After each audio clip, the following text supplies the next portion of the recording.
मुंबई पुणे जुन्या महामार्गावर खोपोली शिळफाटा मिळगाव जवळ अनुराधा इंजिनिअरिंग कॉलेज खामगाव चौफुला बुलढाणा ही बस रायगडकडे जात असताना तिचा शिळफाटा मिळगाव जवळ ब्रेक फेल झाल्याने बस रस्त्याच्या बाजूच्या दगडाला धडकल्याने भीषण अपघात झाला। या अपघातात बसमधील एकाचा जागीच मृत्यू झाला तर 45 विद्यार्थी आणि शिक्षक सुखरूप बचावले आहेत। अनुराधा इंजिनिअरिंग कॉलेज खामगाव यांची सहल घेऊन खासगी बस चिखली ते रायगडकडे जात असताना ती मुंबई पुणे एक्सप्रेस वे मार्गाने खोपोली एक्झिट वरून शिळफाटाकडे जात असताना मिळगाव जवळील तीव्र उतारावर आली असता बसचा ब्रेक फेल झाल्याने बसने रस्त्याच्या बाजूला 100 मीटर खाली जाऊन समोरील मोठ्या दगडाला धडक दिल्याने भीषण अपघात झाला। या अपघातात बसमधील जेवण बनवणारा स्वयंपाकी राहुल साहेबराव सुरुशे वय वर्ष 30 राहणार बुलढाणा याच्या बसच्या केबिन मध्ये अडकून त्याचा जागीच मृत्यू झाला तर अन्य बसमधील 45 विद्यार्थ्यांना कुठल्याही प्रकारची दुखापत झाली नाही।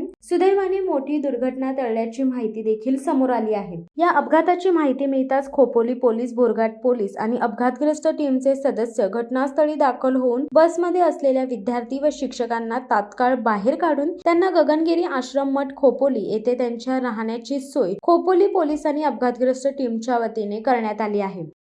शिवसत्ता टाइम्ससाठी खलील सुर्वे, खोपोली। दे धडक बेधडक वृत्त देणाऱ्या आपल्या शिवसत्ता टाइम्स न्यूज चॅनलला लाल बटन दाबून सबस्क्राईब करा आणि बेल आयकॉनला क्लिक करायला विसरू नका।